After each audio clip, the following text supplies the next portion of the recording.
Hey, this is the Cuz, Anthony Gargano. Thanks for checking out the podcast on 97.5 The Fanatic. 97.5 The Fanatic. What a pleasant Tuesday evening to you and yours. Hope you're staying safe, happy, and healthy, and a happy new year to you. Welcome into 2022 and 97.5 The Fanatic. I'm Tyler Zulli. We take you until 8:30 today, 9:30 today, here on The Fanatic as we lead you into Flyers Ducks at 10 o'clock.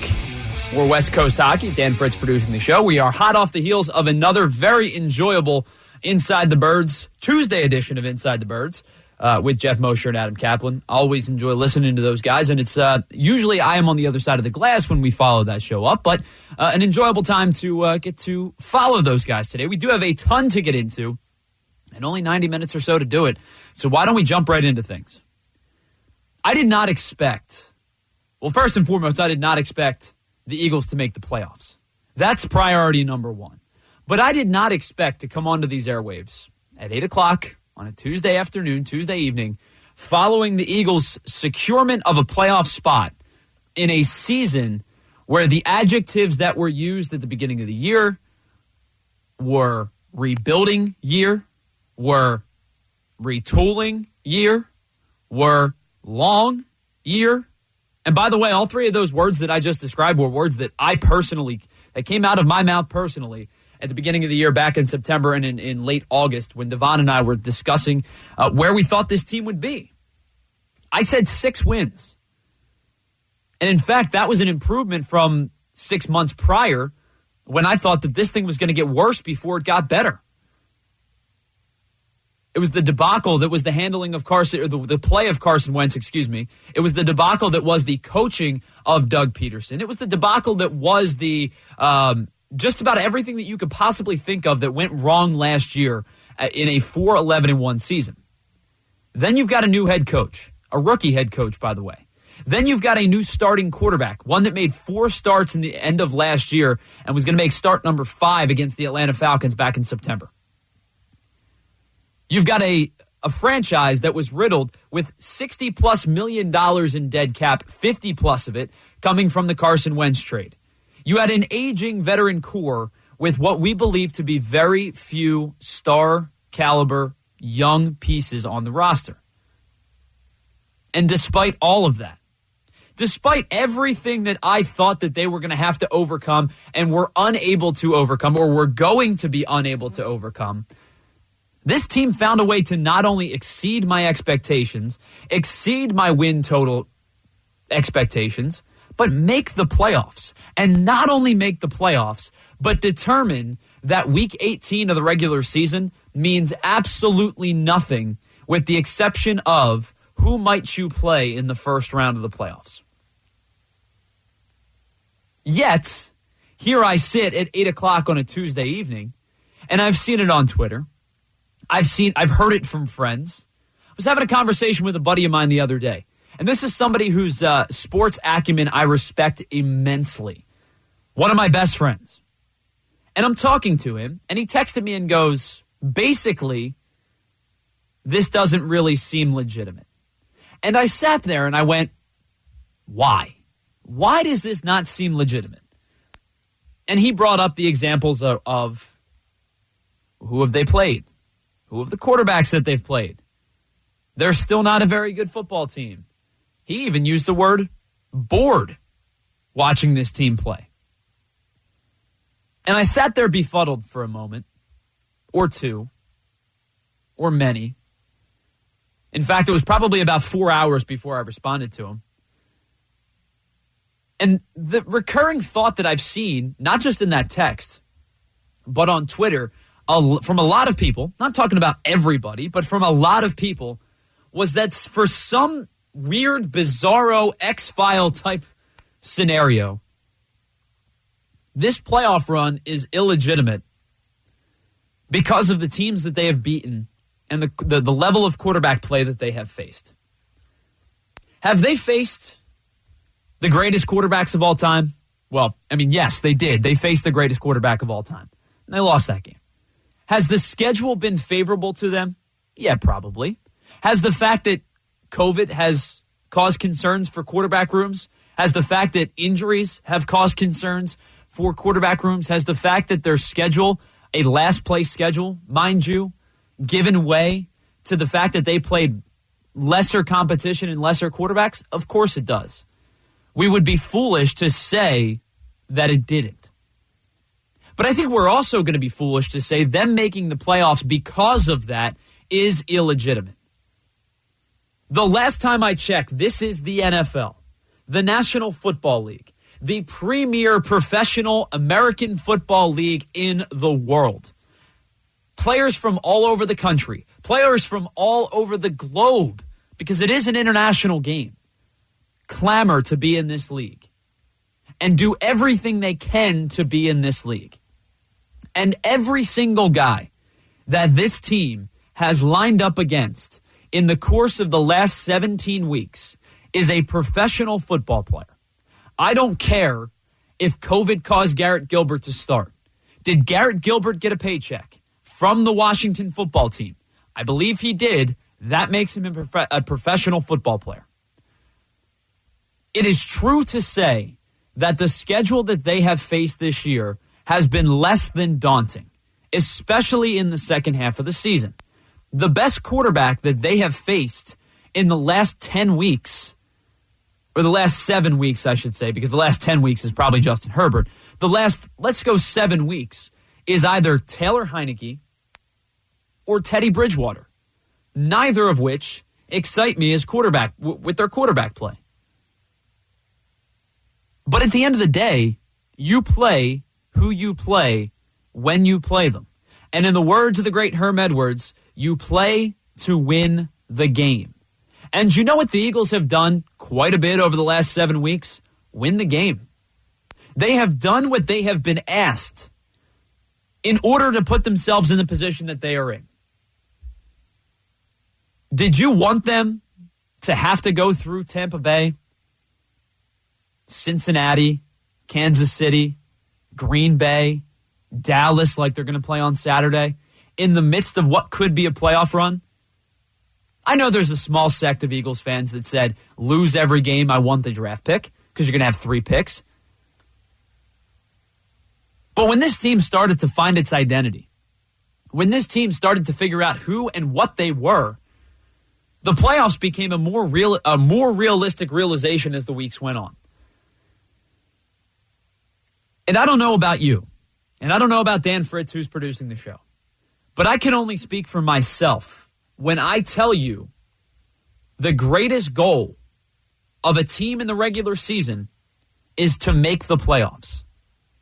Rebuilding, retooling, middle of the road, playoff team, Super Bowl contender. Every first step of every single one of those teams, and even teams like the Jacksonville Jaguars, the Detroit Lions, those teams, we know, they're not playoff teams, but that's their aspiration, is it not? Because I got to tell you this. As I told you many times, I believe in transparency. I believe in admitting when I am wrong, much like I believe that you should tout your successes. But you have to have a balance. And you can't do one without the other. At least you can't tout the successes without admitting when you're wrong. And so for me, at 8:08 here on a Tuesday evening, I admit to you that I was wrong about how many games this team would win, how long it would take for this team to retool, what Nick Sirianni was going to be as a head coach. So I'm admitting to you that I was wrong. Now, even with all of that being said, the Eagles are in a spot that they deserve to be in. And I don't quite understand the thought process behind, well, they've only beaten bad football teams. Every time they play a good team, they lose. Can we be honest with ourselves? And I'm going to welcome Dan Fritz into the program here for a second. Dan, good evening. Good evening, my friend. I have to ask you a question. Talk to me. And I want you to be brutally honest with me. You sure about that? I do. Okay. Objectively speaking, compared to every other team in the NFL, playoff and not playoff, are the Eagles a good football team?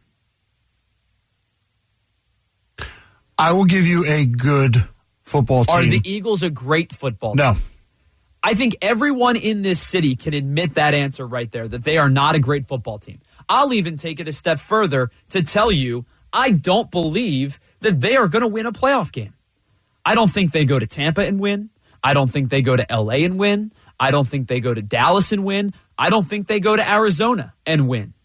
I don't think they beat any of the teams that they might have the potential to face in the first round of the wild card round of the playoffs. I don't. And I would concur. But to naysay this season because of the quarterbacks that you have played, yeah, but doesn't apply to me. Yeah, but they've played this team. I don't care. Yeah, but they've beaten this quarterback. I don't care. When you told me, or if you would have told me that the Eagles were to have won the 2017 Super Bowl, but they were going to play, who was bad that year? Probably the Lions. The Lions are always bad, right? That's usually a safe bet. In this hypothetical, right? Obviously, they can't play an NFC team, but in this hypothetical situation, the Eagles were going to play the Lions in the Super Bowl in 2017. I'd have said, all right, this is going to be great, 50-12. You know what I mean? Like, I would have been beating my chest with bravado, with this machismo feeling of like this team is destined to win a Super Bowl. Who you beat might indicate to you how good of a team that you are, but who you beat does not indicate the legitimacy of your playoff appearance. And that's where we begin today's show at 610-632-0975. Why is there this thought process? And it's not the prevailing one, I don't think. I think most Philadelphia sports fans are excited about this team in one way or another. You're excited about the progression of Nick Sirianni. You're excited about what Jalen Hurts has done in the last couple of weeks to grow as a first-year starting quarterback. You're excited about the fact that this team was probably on paper a 5-7 win team, and they're at 9 and have made the playoffs. I think that's the prevailing thought, but much like many cases in the world, sports and not, the vocal minority is very, very loud when it comes to they didn't play anybody good. Shut up. Okay? That's all. That's the only thing that I have to say at this point is please stop it. Because I have to ask you the question at that point what do you enjoy in life? Where do you draw joy? Because I know I draw joy from the team that I root for, the Philadelphia Eagles, having success. And I would be foolish to say that I think they're going to win a Super Bowl or appear in a Super Bowl. I think I might even be foolish to say they might win a playoff game. But the fact that I've gotten enjoyment out of a season that I thought was going to be pretty uninspiring is a really good first step in what is being called a retool season. Last year, I was miserable watching this team. Now, granted, Dan, it's our job to watch this team in order to analyze the game, in order to have these conversations 48 hours later. Last year, if I were not in this seat or in your seat, at times there were parts of me that went, I don't even know if I want to watch this team anymore. They were uninspiring. They looked sluggish. They were dead in the water from like week 8 on, and they won 4 games. Do you know what the most inspiring part of the season was last year? The one win against the Saints, where Jalen Hurts played well. Other than that, it was brutally bad to watch. And I expected not the same, even an upward progression, a small upward progression would have been tough to get through. The fact that this team has made the playoffs, to me, in year 1 of a rebuild, is enough to get me to 2022. The fact that there was meaningful football being played in December and January of 2021 and 2022 for a team that I thought would probably be picking in the top 12 this season is enough to get me through. And that's why I start today's show with, I just don't get the weird social media, like the Twitter. I've seen it on Facebook. I've seen it, again, my buddy texted me saying that Is it even, is this real? It has to be. Because otherwise, what are we doing? Otherwise, what are you and I, Dan, doing from a professional standpoint? And what are we as fans doing from just an enjoyment standpoint? 610-632-0975 is the number to join the conversation. I'm Tyler Zulli. We're filling in for Devon Givens here in the pre-show. I guess we're not in the crease yet because that's post-game. But we will take you until 9:30-ish here on The Fanatic as we get you set for Flyers and Ducks at 10 o'clock, 9:30. It will be Jason Martinez and Brian Smith with the Flyers pregame show. And again, the number to join the conversation, 610-632-0975. And before we go any further, I've got a lot to get into. I'm going to save a lot of it for the remainder of the week because we do have a very abbreviated show today. And I think the prevailing conversation is, of course, the Eagles and making the playoffs and that theory of just why are you in a negative headspace when it comes, if you are in a negative headspace with this team making the playoffs, why? But before we go any further, and John and Josh, I want to get to you both in just a second. Dan, I also, I like to do some fun side stuff while we're together. Always. This isn't necessarily a side question but I have to get this off my chest because I'm driving. I got to tell somebody, right? Uh-oh. I'm driving to work today, and I'm on 95. And all of a sudden, you know how 95 gets, where it's just like congestion out of nowhere for no particular reason. And I always get very aggressively angry. Not my driving, but I'm just screaming to the abyss, to nobody in particular. But today it got congested, and I go, my typical screaming, and I go, why is this happening? Because a lot of times it is just congestion for the sake of congestion. Today, however, there was a reason for my congestion, and it was not an accident. It was not a broken down car. It's not your typical, the first things that come to your head, it was not. I'm going to give you a guess, Dan, before I tell you what it was, why there was congestion on 95 southbound today.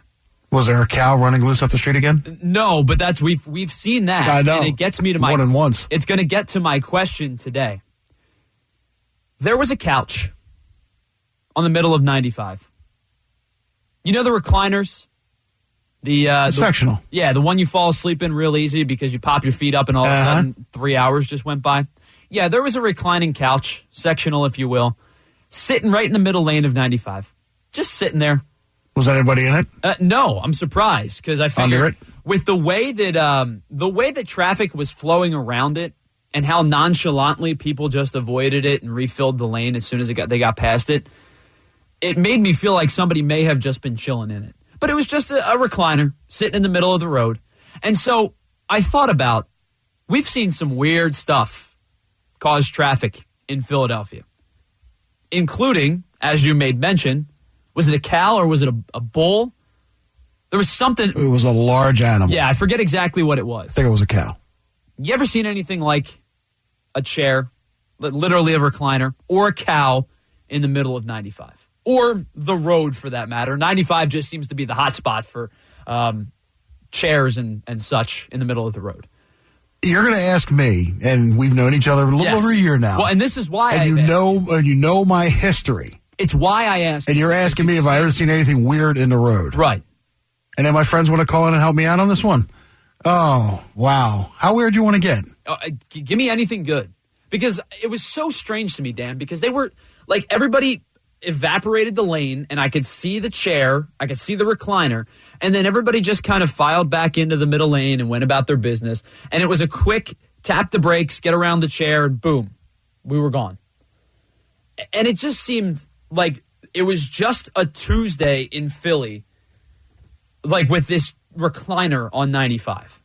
So if you've ever seen anything like that in the middle of the road, I'm curious, what have you seen while you're driving? Because the recliner to me was just there's a recliner in the middle of 95. Okay, bye. And that's just how, the flow of traffic went. 610-632-0975. We'll start in Philly, and we'll talk to John on The Fanatic. What's up, John? Hey, how you doing? I'm doing well. Thanks for making the call. No problem. So this is my thing. I know this is his first year and everything. He does a good job and whatnot. But the coach sometimes, he like tries to get Hurts to throw the ball. And my whole thing is some of the greatest coaches, they go by what their quarterback strength is. Like when Tom Brady got older when he was in New England, he knew that he couldn't throw the ball down the field like more than 20, 30 yards like he used to. So they did the little dink and dabs or the little screen passes a lot and run the ball. So I don't know why our coach just think that Jalen Hurts can come out for the first two drives and just throw when we're the number one rushing offense going into the playoffs. I just think that if he just like stick to the run game, and then if we get like the third and short, he just do a converted or something, it'd be more better going into the playoffs and be more successful. Well, the one thing that you can't do, and because you don't want to set your offense back, like you're right. The identity of this team has become run the football, and it's become very clear that they could run on just about everybody, right? With whomever is in the backfield, and obviously losing Miles Sanders hurts, but they can still do it with Howard. But you don't. Even though we lost Miles Sanders, I like the Sky, and I like Howard. Howard always been a big power back for us, even from a couple years ago. But the whole thing is he tries to get away from the run game too much. And I think that's still a lot. Like, you got to understand, our quarterback is still like, he's not a rookie, but it's still like his first full season. Like, he was like, you know what I mean? We was losing all those games.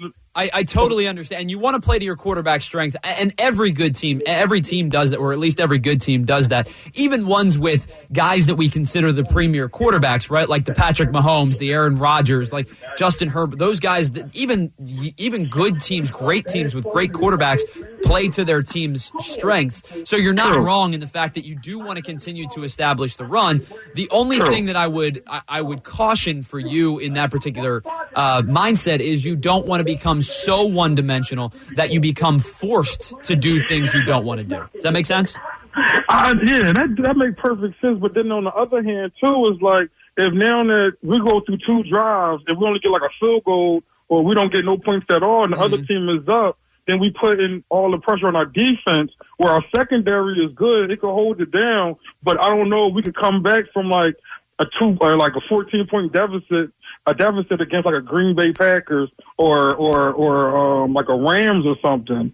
And John, thanks so much for the phone call. Appreciate you starting us off today. And that in and of itself is a completely different conversation, one that John is 100% correct on. They have found themselves buried in the last three games, Washington twice and the Giants. And I don't mean buried on the scoreboard. I mean buried in the way that they have come out and approached the game in the first 22, 25 minutes of the football game. So he's correct. If you get into the playoffs, well, not if you get into the playoffs, when you get into a playoff game, and it is win or go home, and you are playing an offense that has moved the football down the field in Tampa Bay, in Dallas, in the Rams, even in the Cardinals, and the Cardinals have struggled over the last couple of weeks in some of the stuff that they succeeded in earlier in the year. But no matter whom you're going to play in the first round of the playoffs, if you find yourself coming out of the gate sluggish and you find yourself playing at the level in the first quarter that you've played against the Giants and Washington over the last 3 weeks, John's correct. You're going to get buried. Because in this instance, or in the last couple of instances, they were down 10-0 or 7-0 or whatever the case may be. If you allow Tampa Bay, if you start slow against Tampa Bay and Tampa Bay jumps on you, it's not going to be 7-0 after three drives. It might be 17-0 after three drives. And unlike the Giants and unlike Washington, Tom Brady's not going to stop. He's not going to slow down. Neither is Dak Prescott. Neither is Kyler Murray. Neither is Matt Stafford, even though he's been a little bit more turnover prone over the last couple of weeks. John's correct in that theory. You can't start slow in the playoffs. You will get buried. But we'll talk about that when we get there, because the biggest takeaway that I have this week and heading into a short week against the Dallas Cowboys, where the game, other than seeding, means very little, the fact that this team made the playoffs is a super bonus on top of everything else that they've achieved this year. 610-632-0975. Josh, Wayne, Mike. We're going to get to all of you on the other side if you don't mind hanging through the break, and then it can be you. 610-632-0975. Just getting started here on The Fanatic. Dan Fritz producing the show. I'm Tyler Zulli. We take you until 9:30 right here on 97.5 The Fanatic. 97.5 97.5 The Fanatic.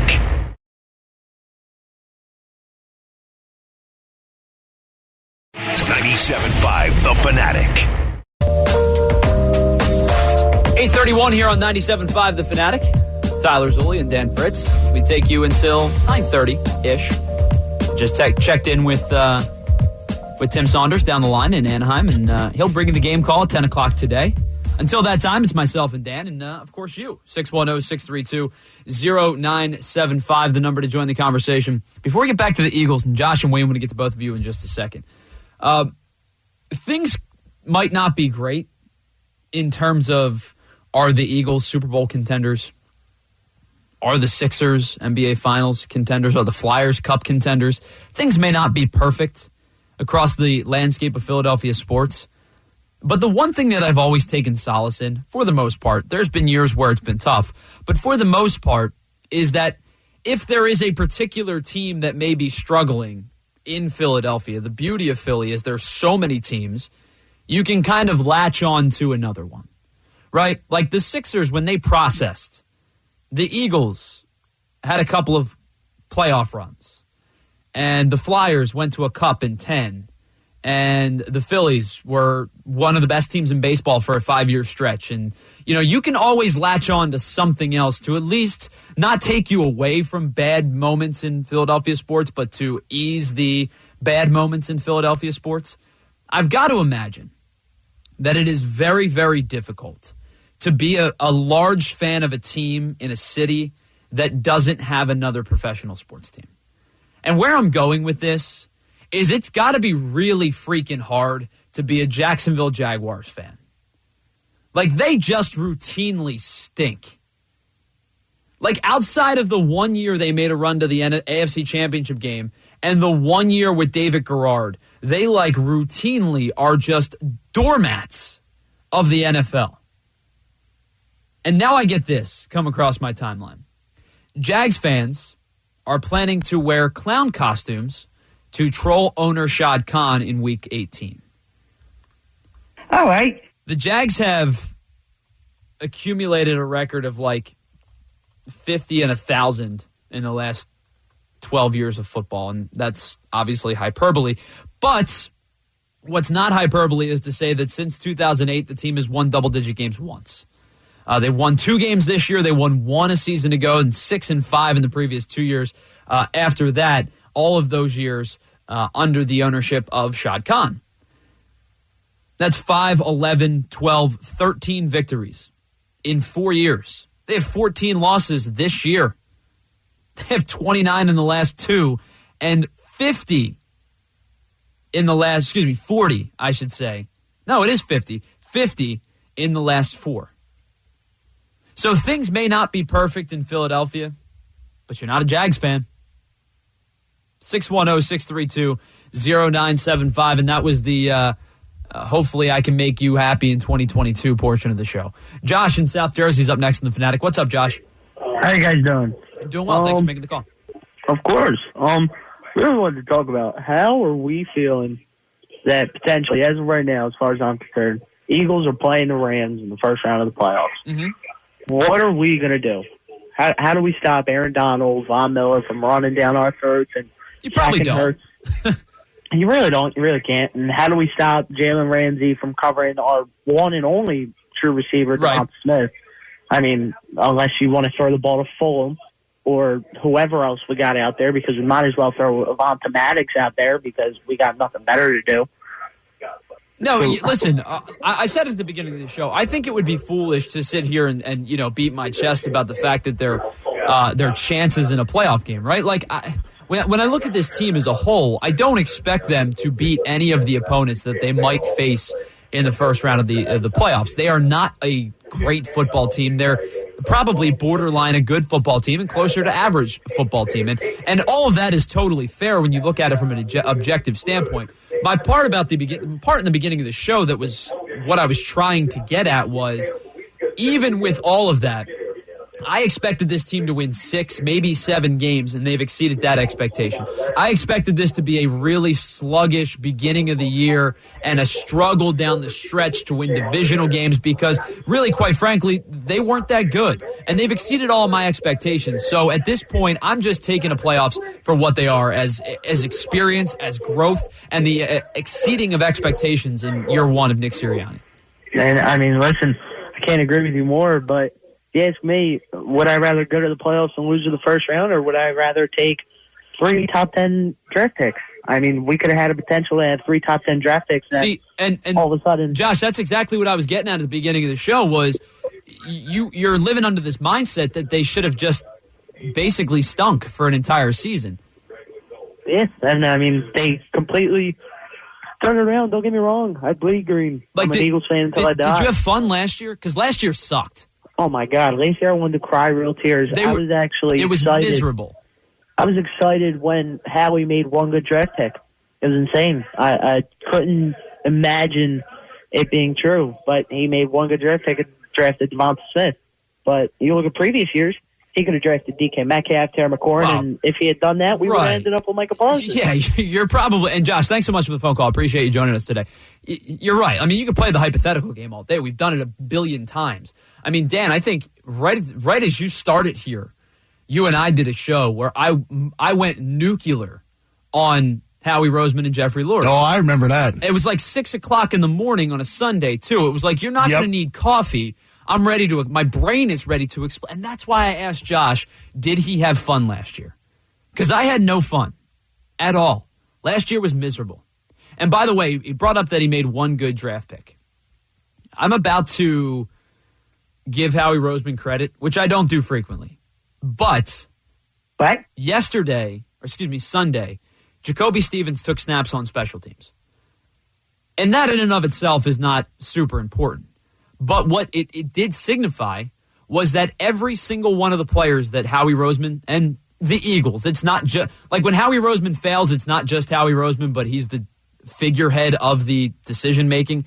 Howie Roseman selected players in this past April's draft. Every single one of them have taken snaps for the Eagles this year. That doesn't, I understand that doesn't mean that they're all pros, they're Pro Bowlers, they're even starters. Some of the guys may not even make the team next year. But the fact that through 17 weeks, COVID or not, injuries or not, every single player that they selected in the 2021 April draft played time for the team this year as rookie, I think that's somewhat significant. I think that gives you somewhat of a glimmer of hope, and it's not Howie Roseman. For as far as I'm concerned, we could strap Howie Roseman to a rocket and send him to Pluto. I don't care who's making the selections. But as far as I'm concerned with the way that the team has progressed, they have made solid choices this year. And I think the last couple of seasons, sans Jalen Reagor and sans J.J. Arcega-Whiteside over DK Metcalf, their drafts have actually been more productive than non-productive. Are they perfect? No draft is perfect. Because if they were perfect, they would have DK Metcalf, and they would have Justin Jefferson, or they would have CeeDee Lamb, and now they'd probably have Micah Parsons because you wouldn't necessarily have a need for Devontae Smith. So I'm not absolving anybody of any kind of sins in the draft. But I feel like it's a little bit foolish, and it's got to be mentally draining to live in that mindset that Josh was talking about, where they could have been a top 10 pick. They're not that good. They've played bad quarterbacks. They've played bad teams. The NFC East stinks. Blah, blah, blah, blah, blah, blah, blah. I've heard it all. They are objectively all correct, right? Like from an objective outside viewership standpoint, they're all correct. They've played bad quarterbacks. True. Garrett Gilbert doesn't belong in the NFL, even though he collected a paycheck. I said he's a professional, but he doesn't belong. They've played Ben DiNucci's in the past. Listen, who they play is none of their concern. Because if they would have lost to Garrett Gilbert, we would have been blowing a gasket on these airwaves, talking about how could you possibly lose to a guy that was in the XFL and was at his home and got called and said, hey, by the way, you're going to start for Washington. Be here in 24 hours. If they'd have lost that game, we would have all gone crazy. But because they won that game and they did what they were supposed to do, it was just Garrett Gilbert. It was just Washington. It was just an injured Taylor Heineke. It was just Jake Fromm. I feel like there's a lot of selective negativity surrounding this team. Again, I don't think they're perfect. I think they're far from perfect. But what they have done is exceed my expectations. And what they have done, unlike last year, is at least give me an enjoyable football product to watch most weeks. And what they've done, at least for 2022, is answer the question, is Nick Sirianni a future head coach or is he a one and done? The answer is yes, he'll be back next year. Is Jalen Hurts a future starter in the league? Yes, he'll be the starting quarterback next year. They've answered my questions, and they've done so in a much greater capacity than I could have ever imagined. 610-632-0975. Wayne in South Jersey's up next in the Fanatic. What's up, Wayne? Hi, guys. Happy New Year. Happy New Year to you as well. Thanks for making the call. But I'm an old assistant high school football coach, and I have the greatest respect in the world for Jeff Stoutland. Sure. But I watch the Eagles line play, and I get frustrated as all get out watching the intricacies of the offensive line play. The techniques that they use are just beyond compare to, I don't know. The pulling guards, when they block with the wrong shoulders. If they come into the hole and they go to block somebody, they block the guy they're supposed to block. They block him into the hole. So the man will always follow where the head goes. I can't. So if you hit the guy with the wrong shoulder, you're blocking him right into the running back. Well, sure. I watched them do it Sunday. They did it 3 or 4 times, and that cost you 5 yards of play. Well, and I will say, Wayne, this particular Sunday, and I have to be honest, and again, I believe in transparency, I can't break down offensive line play the way that I can a quarterback play or receiver play, just because it is, for someone who's never played the position and doesn't watch tape the way I watch tape on the other positions, I can't break it down the way that you could or the way that I know Dan Fritz can. My thing is, I will say this. On Sunday against Washington, I thought the offensive line had one of its poorer performances of the year. They've been, I think, outstanding all season long. Last week, I didn't think they were as strong as they had been in weeks past. I agree in some points, but this is all year long. When a guy pulls into the hole and he's dead on face to face with a linebacker, and he hits him with the wrong shoulder, you ruin the play. So let me ask you this, because I think that a lot of guys from outside of a lot of analysts and things from outside of the city are effusive of this offensive line. They're effusive of Jeff Stoutland, and they're specifically effusive of the way that they and Wayne, thanks for the phone call. Appreciate it. Just getting a lot of TV feedback in the background.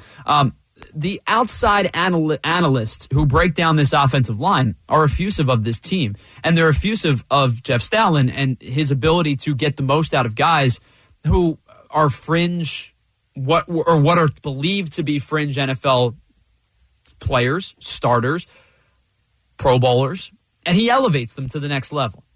Jordan Mailata was a 7th-round pick who was a rugby player. He's now a top 10 paid NFL left tackle in the league, and probably rightfully so.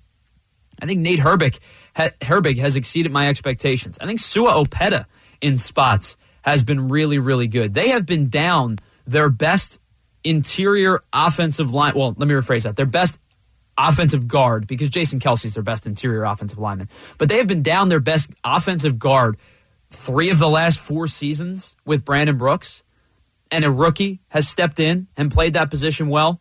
They're down Isaac Seumalo, who struggled at the beginning of his career, has been much better, was much better a season ago. Nate Herbig has stepped in. Sua Opeta has stepped in. I can't break down lead shoulder of blocks. I'd have to talk to people that have played the game much more specifically than I. I'd love to know what Trey Thomas thinks, or what I'd love to talk to somebody who knows how to play the position much better than I ever could. But just from a leisurely standpoint of watching these guys play, from a layperson standpoint of watching these guys play, they're consistently ranked in the top 5-7 offensive lines in football, despite turnover, despite turmoil with injury, despite getting literally nothing from Jason Peters over the last couple of seasons. So I can't tell you about the lead shoulder versus the backside shoulder. That's not my forte. If you want to talk about why I'm taking Ahmad Gardner as the number 1 corner over Derek Stingley in this year's draft, I'd be happy to. But that's not my forte is the offensive line. But everything that I've seen, the people that are smarter than I that I've listened to, everything that I've watched with my own eyes from a layperson standpoint has been positive. 610-632-0975. Steve in Delaware is up next in The Fanatic. What's up, Steve? Steve. All right, Steve, I'm going to put you up on hold. We'll have Dan check in with you in just a second. And while we do that, we'll go to Spider up next in South Philly. What's up, Spider? Hold on, I'm sorry. Hey, what's going on, man? I'm doing well. Happy New Year. Happy New Year, man. I just wanted to call in because people talking about we played bad teams and everything. Mm-hmm. Listen, Tom Brady, even though he's the GOAT of quarterbacks, he was guaranteed 5 wins in his division every year. Not because he was so good and his team was so good, because his team, Buffalo, was garbage for years. The garbage AFC East for years. Stunk for a long time. For years, man. And he was so I take 4 to 5 easy wins a year, every year, man. I don't understand what people are talking about. People think that you play great quarterbacks and great teams every week. No, you don't. And if you win, listen, every quarterback we go against in the playoffs can get hurt. And we can play the garbages of the teams, the garbages of quarterbacks. And we make it to the Super Bowl because of that. And then we wind up winning the Super Bowl because the other team's quarterback gets COVID or something like that.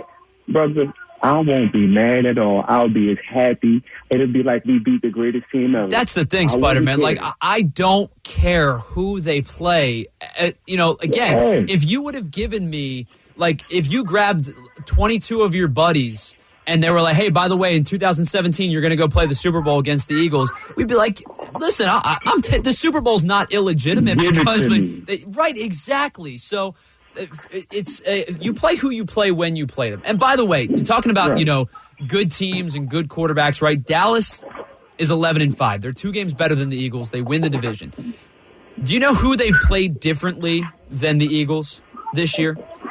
They played the Patriots instead of the Jets, and they played the Cardinals instead of the 49ers. Outside of that, every team that the Eagles have played, the Cowboys have played. Different situations at times, right? Because Daniel Jones played for the Giants in game 1, and obviously they still won that game. But the point being, the Eagles and Cowboys lost 3 similar games. They each lost to Kansas City. They each lost to the Vegas Raiders, and they each lost to the Tampa Bay Buccaneers. That is 60% of Dallas's losses. So my point being is you only can play who's on your schedule, and the Eagles taking advantage of it is all that we ever asked them to do. Exactly, because I remember you made the point earlier, too. Previous years, Andy Reid era, we've lost the teams, and but they didn't have such and such player. How we lose to those guys? And I was like, that's a hell of a point. And I want to say one more quick thing. Yeah, please. Listen, nobody can. All we know is that the Toronto Raptors won a championship a couple years ago. Nobody cared that they beat Steph Curry by himself. KD and everybody. Right, KD got injured. Draymond got ejected. So give me the easy win. I don't care. You play who in front of you. I feel the same way. Spider, thanks so much for checking in with us today. Have a good rest of your night. 610-632-0975. there comes a point where good team, and he brought up the Patriots, right, and feasting on a bad AFC East team. There comes a point where style points matter. And I don't mean how badly you beat a team. It's more necessarily beating the other good teams. And there came a point in the Patriots dynasty where it was like, okay, the barometer to how good the Patriots could be is, do they beat Peyton Manning and the Colts? Do they beat the Steelers? Do they beat the Ravens? Do they beat the one good team in whatever NFC division they played in that particular year? That was the barometer that got set, because the expectations were not just be good, were not just win the division. The expectations for the Patriots became win Super Bowls. We're not at that point yet for the Eagles. We're not even close to that point yet for the Eagles. The point that we are at was answer questions, was build a foundation, was get the building blocks in place to make this team sustainable for the future. And everything that I wanted them to do this year, they did. And they multiplied some of those things. He goes back to, remember the Andy Reid conversation that Spider brought up? How do you lose to that team? In good years and in bad. And I believe this to be true for every NFL team, but it seemed to be very precedent with Andy Reid's teams, even when they were great. But in 2009, I don't even remember what the Eagles finished in 2009, but they were, actually, I do know what they finished. They were 11-5, and they made the playoffs, lost to Dallas back-to-back weeks. In 2009, the Eagles went to, what was it, O.Co Coliseum at the time, or whatever it was, the Oakland Coliseum, and played Jamarcus Russell and the Raiders. One of the worst football games I've ever watched, ever. Eagles lost that game 13-9.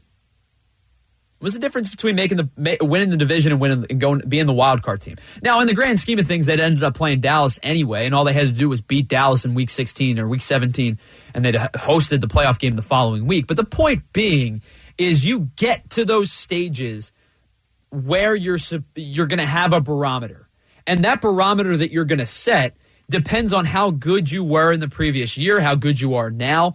The barometer that was set for the Eagles has been surpassed this year. At some point, maybe it's next year, maybe it's 2023, depending on how well they hit on the draft picks coming up. At some point, you're going to say, not only do the Eagles need to win the games they're supposed to, but they've got to knock off Kansas City or Tampa Bay or the Chargers in the regular season to make it feel like they're a legitimate team.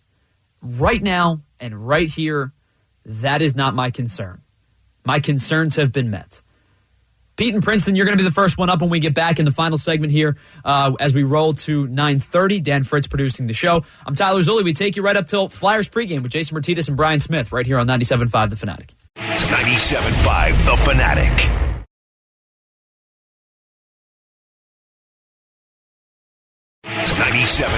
The Fanatic. 9:01 here on 97.5 The Fanatic. Tyler Zulli, Dan Fritz, and you for the next 22 minutes or so as we take you up until the Flyers pregame show. Flyers Ducks from Anaheim as the West Coast trip continues. It'll be Brian Smith and Jason Martinez on the pregame show from 9:30 to 10 o'clock. And then we'll lead you to the game call with Tim Saunders and Steve Coates at 10. I was just lamenting with Dan during the break. That first hour went by in like the blink of an eye. And maybe it's because, to take you a little bit behind the scenes, and it's no surprise, like we're not giving you away industry secrets or anything like this. When you do a longer show, namely one that may be 4 hours, the way you establish your show and set your show up, it's very paced, right? Like you pace yourself for 4 hours because the last thing you want to do is come on in hour two and be like, so how's the weather? Because you got nothing left to say. When you're doing an hour and 30 minutes, I kind of came on firing, and all of a sudden it was 9 o'clock, and you realize, wow, that hour flew by. And it flew by, of course, thanks to a lot of heated discussion. It flew by thanks to Dan Fritz on the other side of the glass, and it, of course, flew by thanks to you on the phone, 610-632-0975. Let's go to Pete in Princeton up next in the Fanatic. What's up, Pete? What's up, and how are you? I'm doing well. Happy New Year. Good. My whole thing about this, who we played, was I just don't remember the talk when, Carson Wentz was a 500 quarterback here. Please don't go back and look at the quarterbacks that he beat. 15 of them were backup quarterbacks. Oh, man. And the idea is like this week, where the Eagles win is not this week against Dallas. It's the preparation for the playoff game and the playing of the playoff game. That's going to tell more about where we're at than maybe even these last 6 or 7 weeks against this competition did. Does the outcome of that playoff game matter to you, or no, how it's no, it doesn't, because it's about like, let's see how Sirianni prepares for a game. Let's see how the Eagles get used to preparing and playing for the playoff game and playing in that game. That's a whole bunch of experience that this team needs. Now add the 3 draft picks in, then we go from there.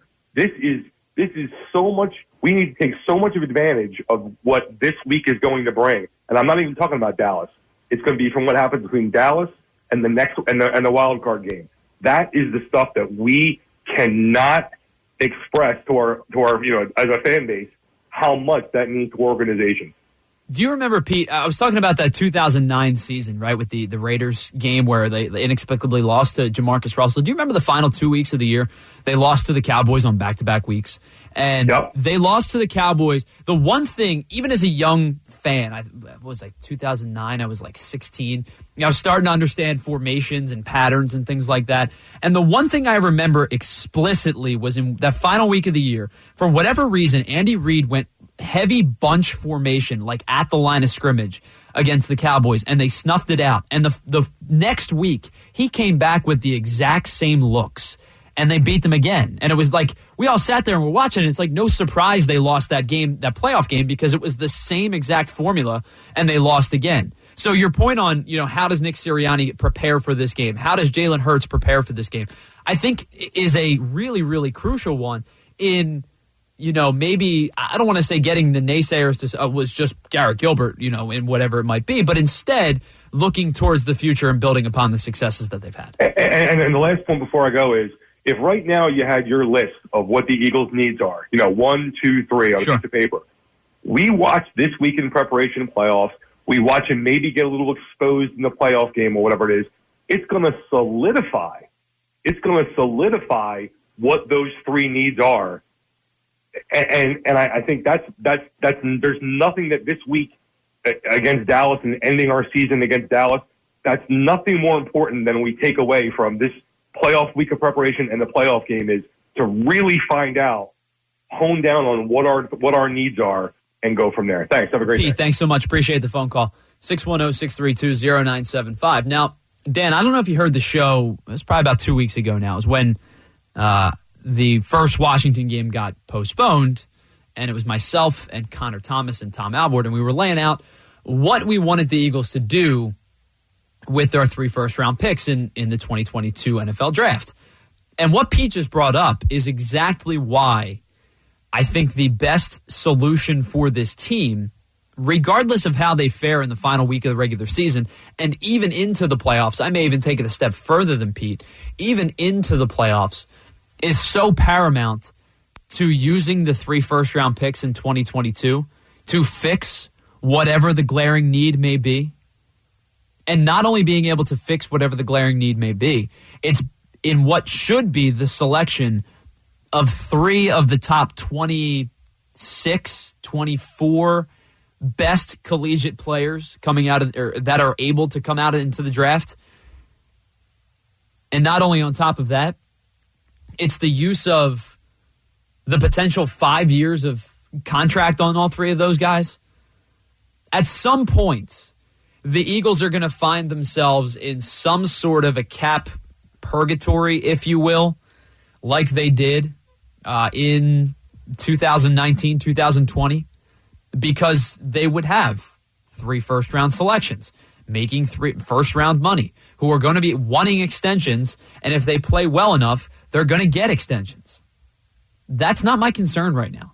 My concern right this moment is how you Venn diagram, if you will, right now and the future to make this team better. And the way that you do that, and the way that they have done that, is to answer the questions that we have laid out for them in the first 17 weeks of the year. That's how they do the now. And to solidify the future into making that Venn diagram is making the correct selections with those 3 first-round picks. So you make the correct selections with those 3 first-round picks based on what Pete was just discussing, finding out what the glaring needs are of this team. I'm not going to say that it's going to solve your problems overnight. I'm not going to say that 3 rookies coming in are going to make the difference to the point where you go from a 9-win wildcard team to a 12-win divisional winner. But they help. They help take that next step. Because now the foundation has been set. You want to use the flower analogy that we all laughed at Nick Sirianni for? And since that time, by the way, they're 6-2 since he made that analogy. We all laughed at that. But in theory, it makes sense. The execution of the analogy might have been poor, but theoretically, he was correct. This team needed an opportunity to grow into itself. This team needed an opportunity to figure out what its identity was, to figure out what its strengths are, to figure out what its weaknesses are, how to exploit the strengths or use the strengths to their advantage, and limit the weaknesses as best as possible. And while they're not perfect, they've done a better job than I could have anticipated in that regard. And therefore, this season has been, in my opinion, an unimaginable success. And if they do what Pete suggested, and if they do what we all hope that they do, which is show in the playoff game, win or lose, don't get embarrassed. Don't throw 4 interceptions. Don't lose 52-17. But show that you can compete in an environment on the road that may be less than exciting, that might even be hostile. Use the selections in the first round to your advantage. Find what those needs are, whether it be edge rusher, whether it be linebacker, whether it be corner, whether it be safety, whether it be a wide receiver, whether it be... Find what you need and use that to your advantage, which is why they need to use all 3 first-round picks. 610-632-0975 is the number to join the conversation.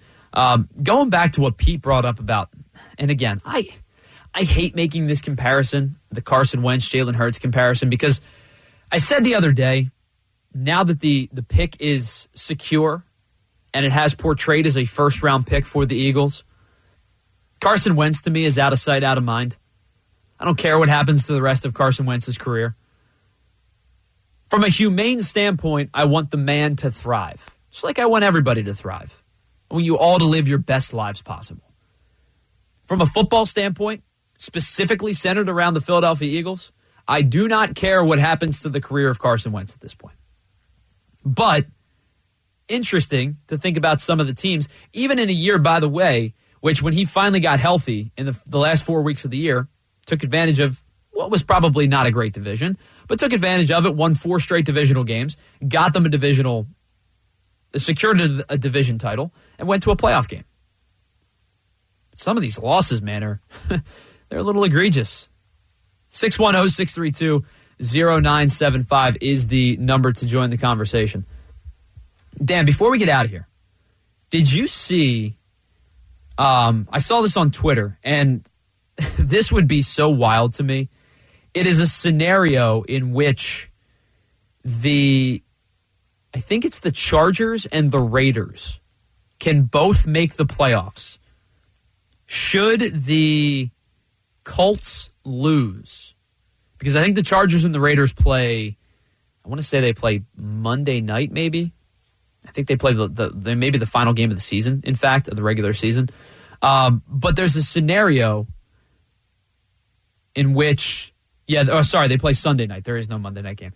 There's a scenario in which, should the Colts lose, because all 3 of those teams are 9-7. Now, granted, they're playing Jacksonville, who we just talked about stinks out loud. But should the Colts lose and they fall to 9-8, both the Chargers and the Raiders would make the playoffs with a tie. And I know we're going into like hypothetical world here because neither of those two teams could advance any further. They'd be the 7th seed in the AFC. Could you imagine a world in which the Colts somehow find a way to lose to the Jacksonville Jaguars? And the LA Chargers and Raiders would both, like, could you imagine Brandon Staley and who's the interim for the Raiders? I forget. But you imagine those two coaches coming together right before the coin toss and being like, yo, listen, we both get in with a tie. Let's just kneel down for 60 minutes. Could you imagine? I know it's so hyperbole and so hypothetical because no team is going to agree to that. But could you imagine a scenario going into Sunday Night Football where Roger Goodell is like sweating in a skybox somewhere, thinking about the ratings tank that would be Kneel Down Bowl? I laughed out loud when I saw that scenario. Because if I were a coach and that was something that would happen, which it won't, we're just playing a fun hypothetical here, I would designate everybody as a quarterback that day, and I would send everybody out for one snap. It's like Little League. Everybody gets to pitch, right? Everybody gets to be the leadoff hitter in Little League, one game at least. I would send everybody out there for one snap. The punter, the long snapper, the kicker, every offensive tackle, everybody would get one snap. I think that would be hysterical. Why not? And it would be the biggest middle finger in the face of the NFL ever. My buddy put it best in a group chat because we were talking about it. We were thinking it was so funny. And he goes, ratings would skyrocket for like 2 minutes, and then they would plummet. Because I would 100% tune into Kneel Down Bowl for like one series. All I can think about when I hear that scenario is the South Park episode where the kids are playing Little League, but they hate playing Little League, and every kid is trying to lose, and the South Park team just keeps finding ways to win, and they end up going to the Little League World Series despite the fact that they hate playing baseball. Like, that's all my mind went to, was watching the madness unfold that would be Kneel Down Bowl. All right, before we get out of here, the number to join the conversation, 610-632-0975. I got a tweet here from our guy Jasper Lucas, who checks in, said he narrowly missed a mattress in the middle of Route 130 in Delran just a week ago. I've seen the mattress on the side of the road before, in the middle of the road, too. And the reason that he tweeted that, in case you missed the beginning of the show, I'm driving down 95 South today, and there was a recliner, like a sectional, just in the middle of the road. And people were so nonchalant about moving around it. That was what I thought was, is that where we're at driving down major highways in this city? Where I thought it was weirder that people didn't care about the recliner in the middle of the road than the fact that there was a recliner in the middle of the road. Like, is that where we're at with driving in this city? Well, you would hope that they were, one, paying attention and having excellent control of their vehicle and being aware of the traffic around them in order to drive safely and defensively. Well, and the reason that I asked that is because there wasn't the brake slam that I expected. You know what I mean? Like, it's night, it's dark out. Oh, my goodness, there's a recliner in the middle of the road. That never happened. It was just a very easy, like, everybody actually allowed everybody to merge into the left and right lanes.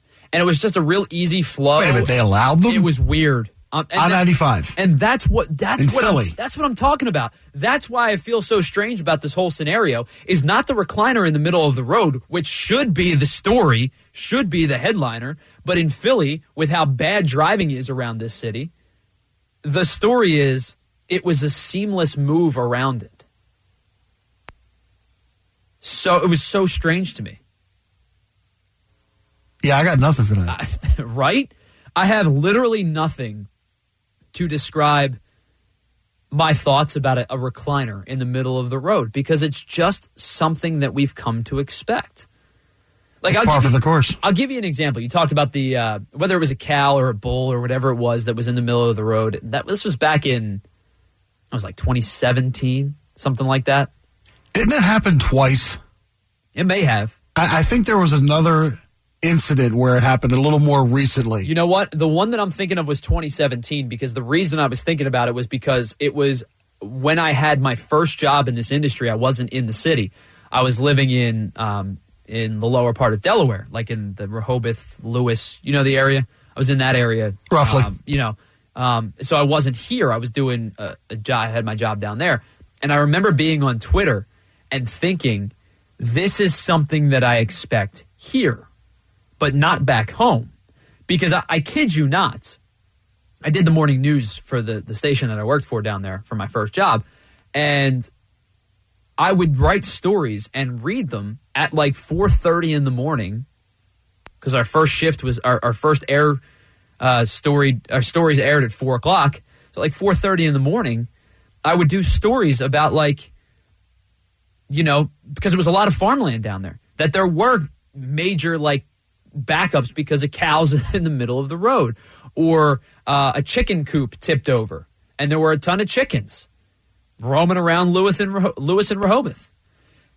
I did not expect that kind of stuff to happen here until I moved back and was driving 95 every day as an adult. And now the recliner is not the headline of the story for me. That's where we're at with driving in this city. 610-632-0975 is the number to join the conversation. All right, it was a lively discussion today. It was a short one, but a lively one for that matter. So before we wrap things up, I do want to say thank you to all of you for checking out the program today, everybody that called and tweeted in as well. The moral of the story today, in our hour and 20 minutes that we've spent together, do not ponder the negativities. Now I'm trying to be a preacher. Do not ponder the negativities that has been this Eagles season. Do not worry on the Garrett Gilberts and the Jake Fromms of the world. And instead, look at the good side of this thing. The Eagles have exceeded your expectations. Well, at least I hope they've exceeded your expectations.